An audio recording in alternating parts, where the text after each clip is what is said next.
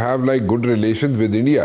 We want to like we want to go for like people to people contacts rather.